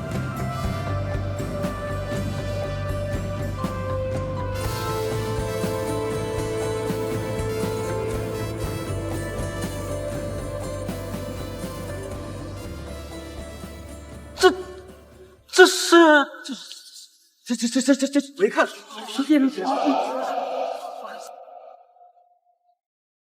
我没看错吧？堂堂5家的护国神兽，在他面前竟然如同一只温顺的小猫，他到底是谁？谢于小姐救我5家护国神兽。于小姐，这白虎神兽的性情难以琢磨，就连我们侍奉了几十年的家主，他都没给半分的好脸色。您这是怎么做到的？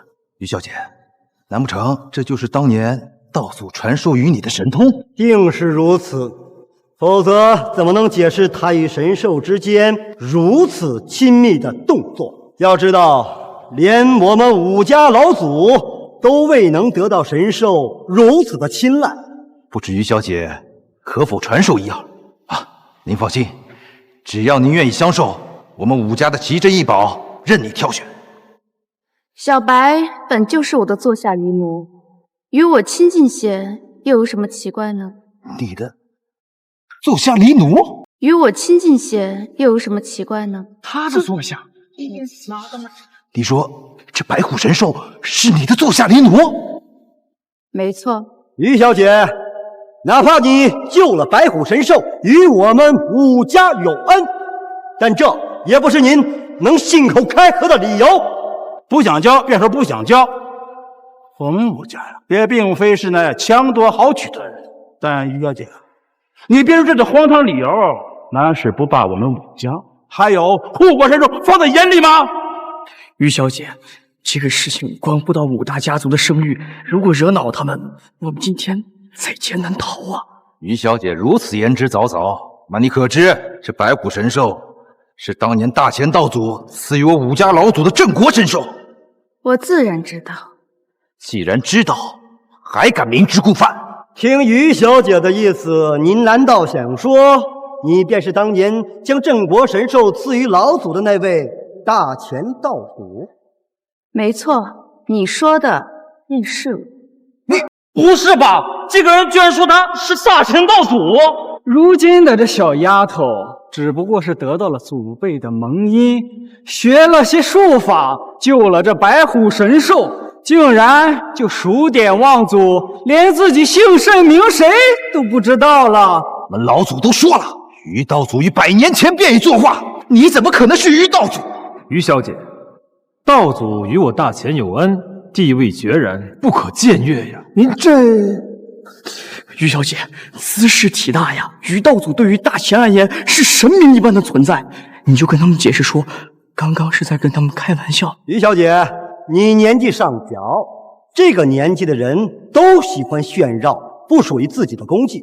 只要你诚心认错，并且对着白虎神像磕头道歉，我们可以原谅你的过错。认错？我何错之有啊？好，大家也都听到了吧？大乾道祖创不世功名，振山河气运。这位于小姐不仅冒认道祖之名，还死鸭子嘴硬，不知道悔改。哼，我看你简直就是玷污道主声誉。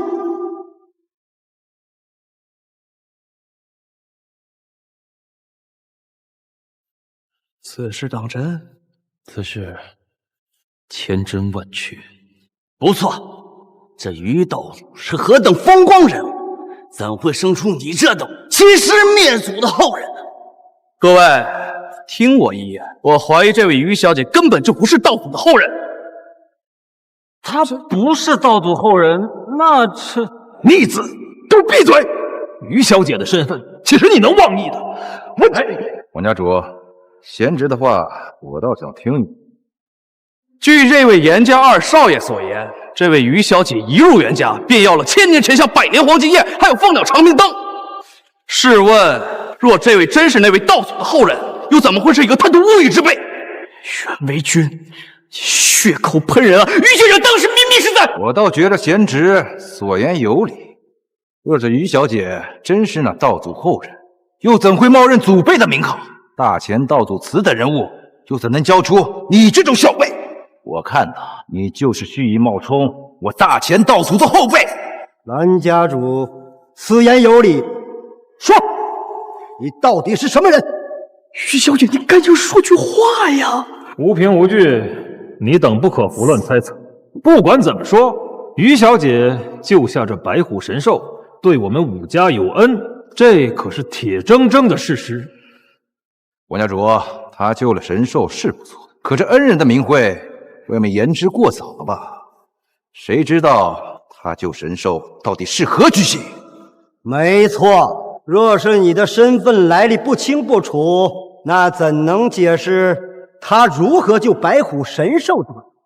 昔日的护国武家竟养出你们这些颠倒黑白之辈，看来大钱还真是江河日下呀！你说什么？于小姐，别说了。我说，你们一个两个都不配武家之主的名号。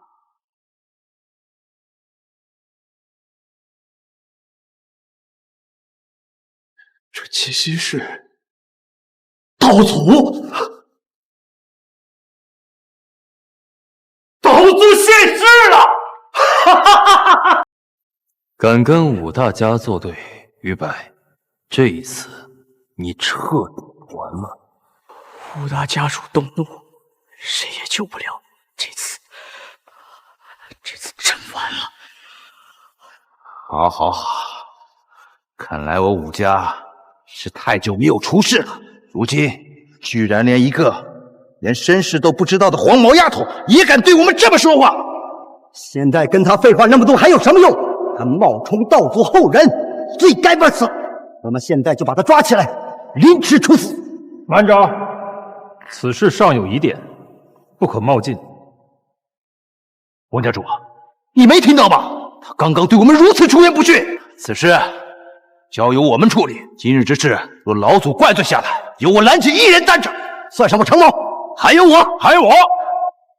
于小姐，您自求多福吧，黄某爱莫能助啊。于小姐，实在不行你先逃吧，我帮你殿后。他们武大家族怎么说也是名门正斗，应该不会为难我的。我今日倒想看看武大家能拿我如何。都死到临头了，还敢在这大言不惭，冒认大钱道祖，公然挑衅武家。今日我等便替天行道，铲除你这个污蔑大钱道祖的祸害。杀了他，杀了他！想跟我作对，下地狱吧你！还不给我住手！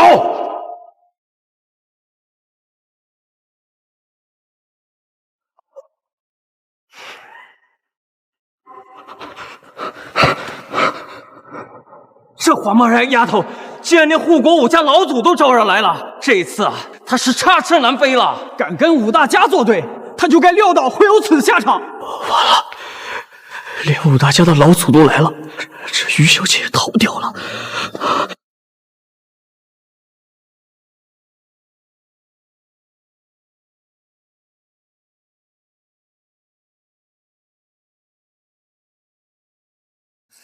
老祖，我们刚刚正在惩戒这个冒充大钱道祖的鼠辈。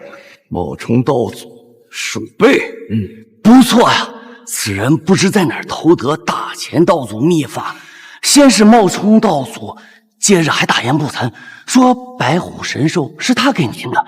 您说这多可笑！确实可笑。老祖放心，我等现在就把这个大钱的祸害捉拿，就地正法。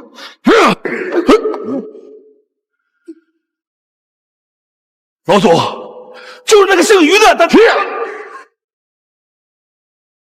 老祖，他的名讳也是你们能够随便妄议的吗？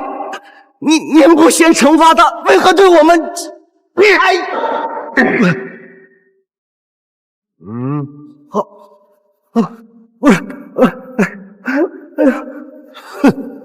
还敢问为什么？护国武家的脸都被你们丢弃！这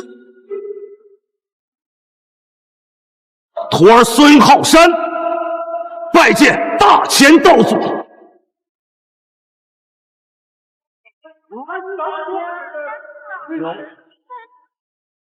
什么？大钱道祖？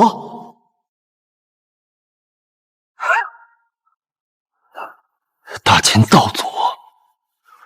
这怎么可能？我们刚刚竟然对大钱道祖出言不敬，完了，全完了！都怪你！孙浩山，徒儿在。这便是你带出来的护国武家。我这还请道祖息怒，使徒儿御下无方。老祖，您这不是在开玩笑吗？玩笑？我像是在开玩笑吗？于道祖，他真的是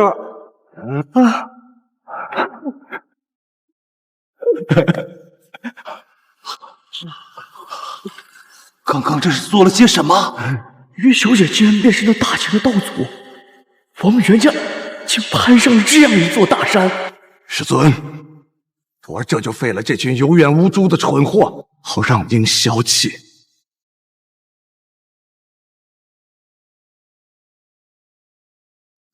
老祖，他们4大家主确实忠望了于老祖，可他们4人毕竟苦守武家多年啊，罪不至死，还请老祖能网开一面。滚开！我孙后山没有这样眼盲心瞎的后辈。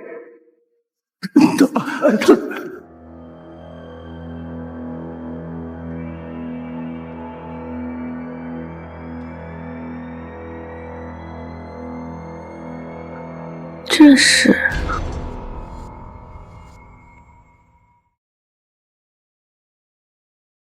这是怎么了？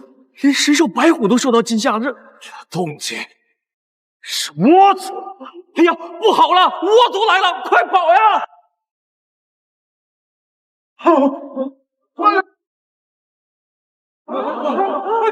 倭人死人了，怎么办？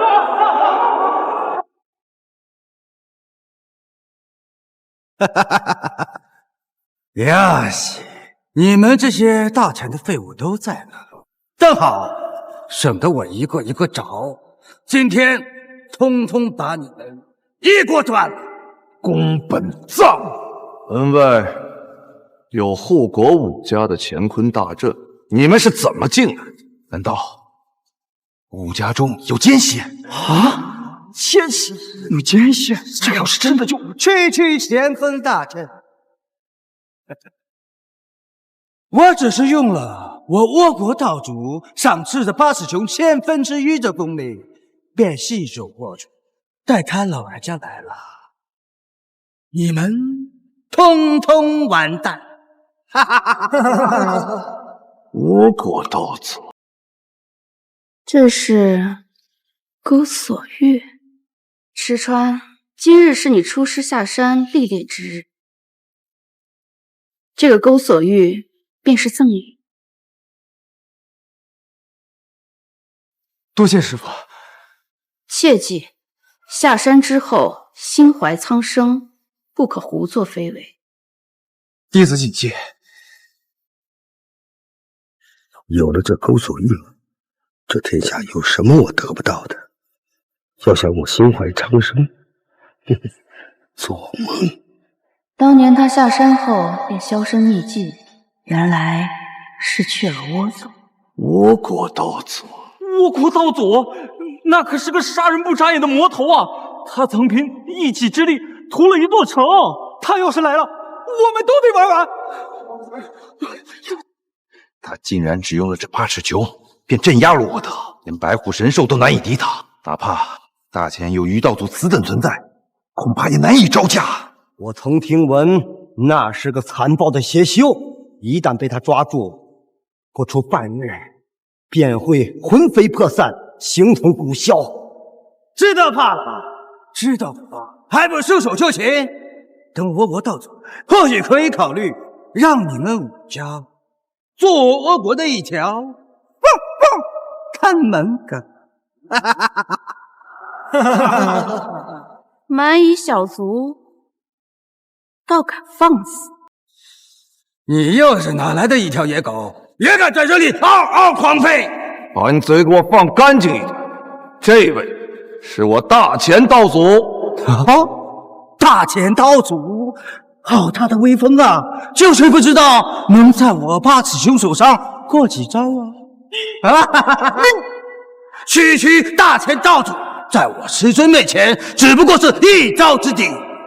不过只要你乖乖跪下来，在我面前磕头求饶，我可以考虑让他老人家给你留一条全尸。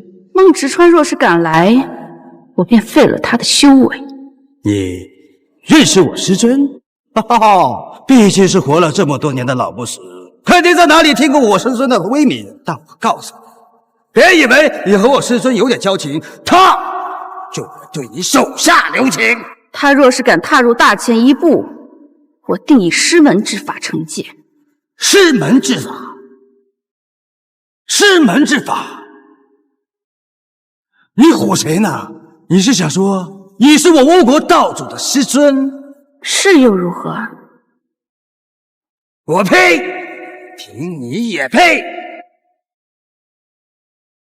是真是假，待孟直川来了，你便知道了。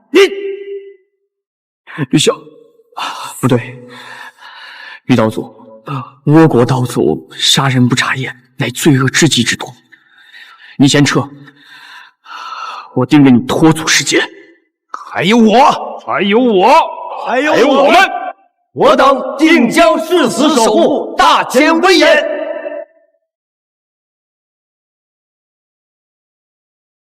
你们，老祖，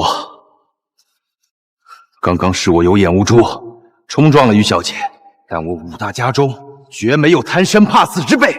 不错，我愿意血肉之躯，撼大前威名。就你们几个酒囊饭袋，连给我提鞋都不配。那我们就手底下见真章。不自量力！道祖，趁现在，快跑！亮亮。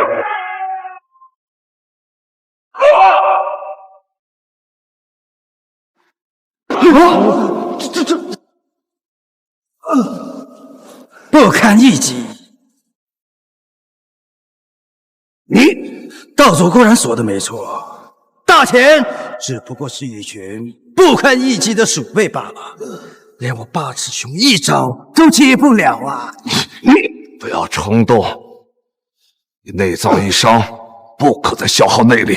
师尊，都怪徒儿太没用了。你们已经尽力了，退在一旁。现在连我们护国武家的家主都斗不过那个什么八尺琼，那我们还能指望什么呀？这完了！我上有8旬老母，下有10岁孩童要教，我可不能死在这里啊！这还有谁？老头儿，要不要来试试我师尊这八尺琼的威力呀？道祖，别去啊！宫锁玉不是你这么用的。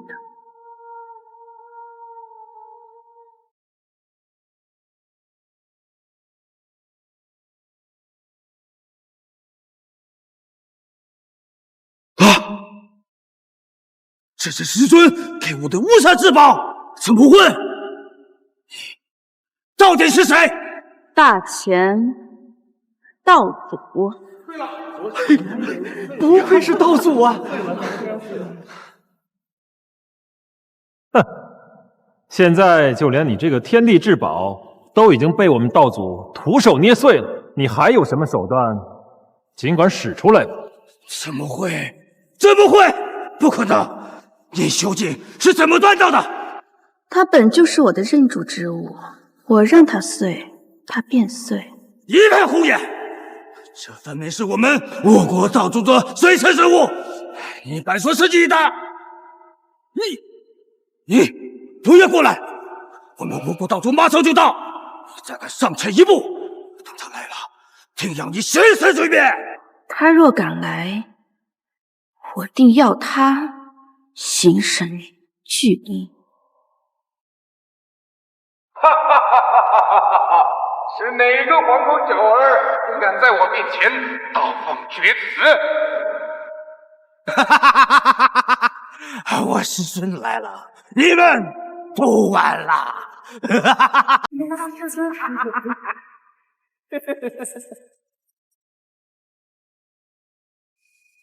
师尊，就是这群大小的鼠辈对您不敬，我觉得不如把他们做成标本挂在墙上，让大前所有的人都知道师尊您的威名。不错，护国武家还有他们的先祖，倒是适合我执掌大钱后的第一批亡魂。倭国道子，你不要太嚣张了，有老夫在此，大钱就绝不会落到你这种人手里。没错，大钱武家绝不是任人欺辱的。想要吞并大钱，先过了我们这关。一群跳梁小丑，也敢在我老夫面前蹦跶。孟池川，你好大的威风！哪来的蝼蚁啊？也该在老夫面前。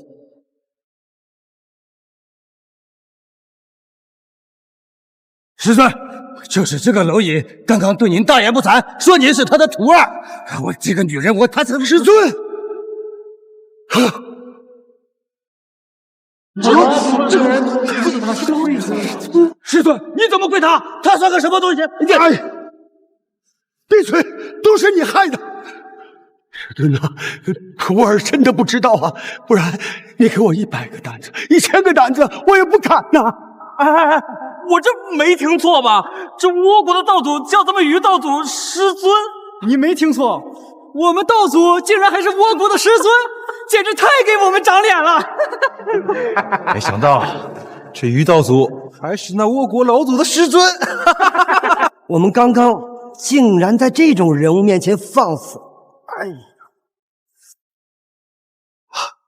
世尊如今到底是怎样的修为啊？于小姐不光是我袁家的天，是大姐的天，更是这天下的天呐！师尊呐，你就饶了我这一次吧，弟子保证以后再也不敢了。护国武家掌大钱律法，他们就交由你们处置了。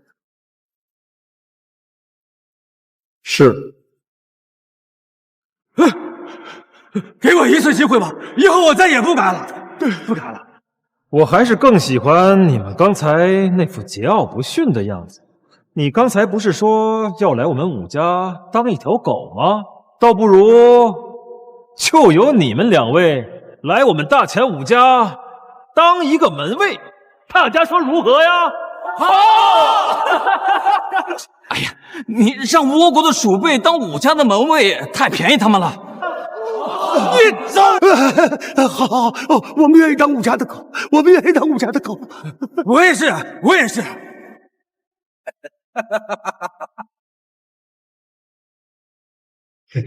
于道祖，于道祖，慢走。于道祖，武大家的事情已经结束，不知道你后面还有什么打算？如果你要是还没想好的话，要不先去我们袁府上安顿，然后再从长计议。于道祖，于道祖，袁维俊，你还干什么呀？你误会我了，我这次过来是给于道祖道歉的。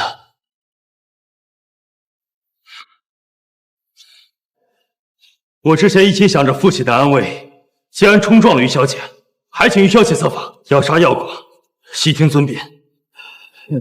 道祖，你是袁家少主，这件事便交由你处置。大哥，道祖这是什么意思？既然道祖大人有大量，当然是原谅你了，还不给道祖道谢？你快点！谢道祖，多谢道祖。